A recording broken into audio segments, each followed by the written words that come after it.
Guys, I had to alight from my trotro and pass into this bush. I've never passed there before. So I'm walking from here.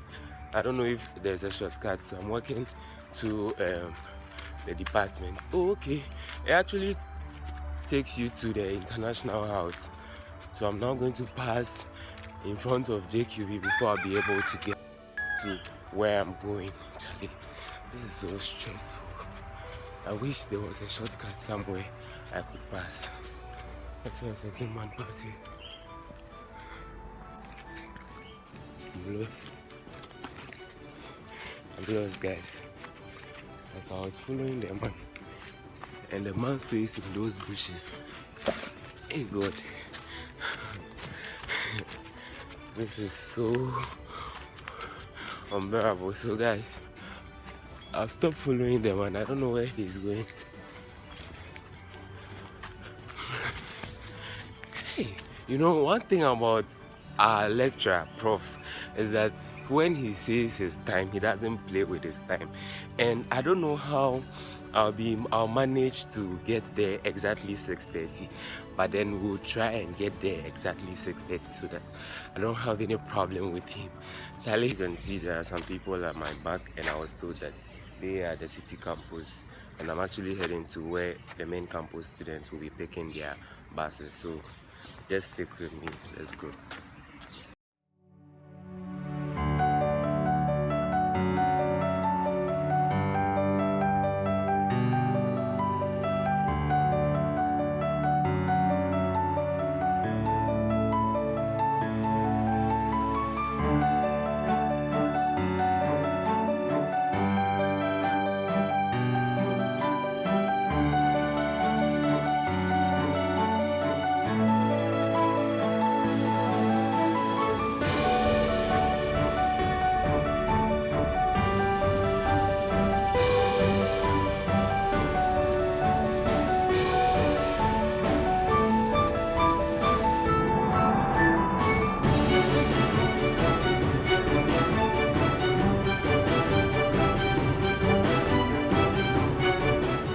So, we embarked on a field study trip to Saduase, which is about an hour and 35 minutes drive from the university's main campus. Now, the major objective of the field study was to apply ethnographic methods to understand how material remains from archaeological excavations are used to reconstruct past histories of the first settlers. Okay, so when we got there, the main medium of collecting data was through conversational interviews and then participant observation. So now, as you can see, we are interacting with the elders of the community where they get to tell us the history of the place. Now, the man standing there is actually our lecturer and who led the focus group to tell us the origin of the name Kpone Saduase is called Mr. James Tete Akpo. So based on his account, he says that their ancestors were local migrants of Kpone, which is by the sea. So those around the La and Tema, those side. And then the ancestors walked from that side to trade with the people of Equapim at where they are currently at. So some items of trade were salt, seafood, and then European commodities, because they had contact with those by the sea, the Europeans who came by sea. So, you know, Equapim people were mainly farmers, so they exchanged or they did the barter trade, and as a result of the peaceful coexistence and then the trade factor, they actually requested for a land and then they stayed there and started farming. So today the land that was requested for farming is now known as Akloamomo. So if you're a Ghana, you understand that Akloamomo means old village. So after they settled there, they realized that there was no water around, so they actually left the place. Now, I'll tell you some heritage sites that we as archaeologists discovered about the people of Kpone Saduase. So the first one is the Kpone.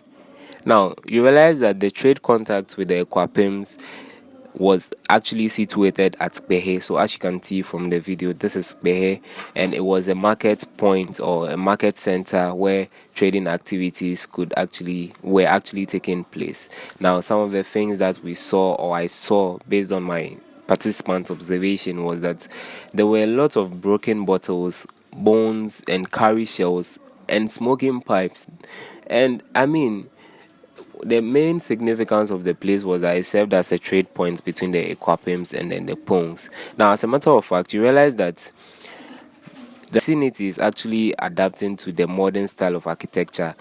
Now, initially, we had this vernacular type of building where people lived in mud houses and stuff, but you realize that all those things are now becoming a thing of the past and is no longer seen in Saduase, which means behind the hill. Okay. Another heritage resource that I discovered was the Buna. Now, it has a similarity with Bula. That's a pronunciation. Buna was the water grounds, or was a pond that those from the Aklowamumo in search of water chanced on, and it was actually led by Nibiediakon.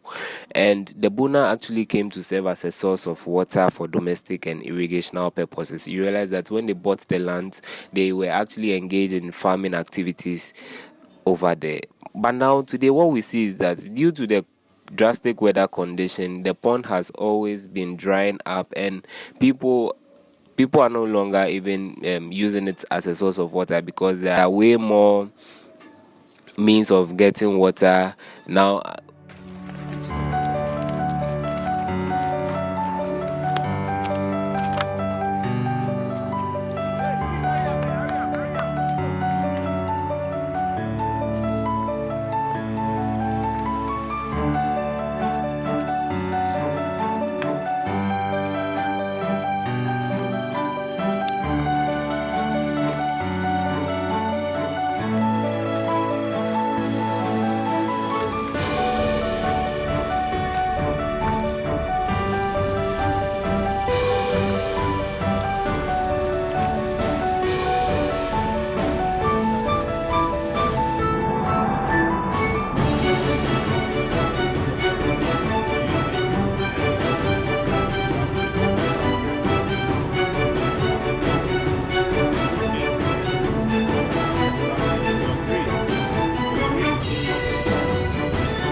So this is 100 centimeters or 1 meter. So it's 1 meter by 1 meter. That is the dimension of the square. Each side is 1 meter. So these squares here constitute the units. So this is unit 1, unit 2, unit 3, unit 4. You can extend the square, the unit, to become a trench, right? The trench is basically a rectangle. So when you join this unit and this unit, you get a rectangle. So that makes it a trench. But if you want to dig by unit, this is a unit. This is also one, this is another unit. In order to position these pegs in these 4 positions, and in order to get a perfect square, you need to use Pythagoras theorem.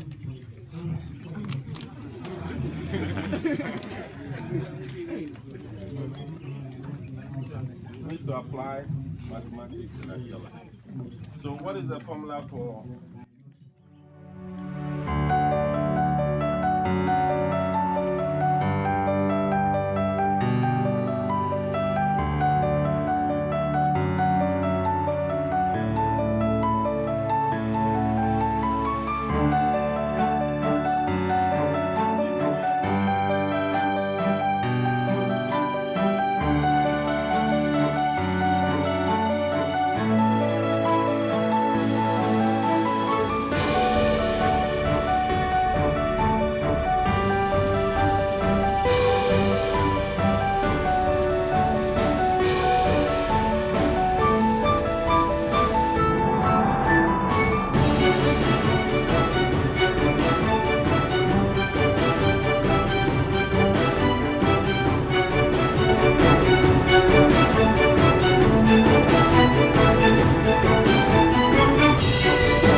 Another heritage resource that we discovered during our archaeological field study trip was the Baobab tree.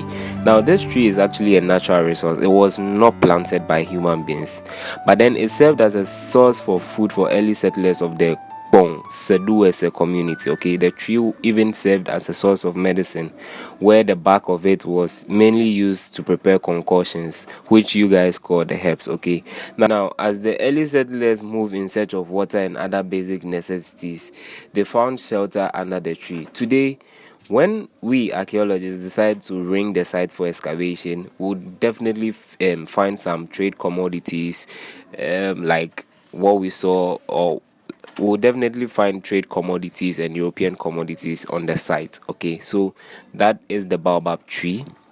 The last heritage resources we discovered from the Kpone Saduase community is the Opimpoyeno. Now, the Opimpoyeno literally was a death ground. So if a person is diagnosed of any illness, the person is isolated from the entire community at the Opimpoyeno.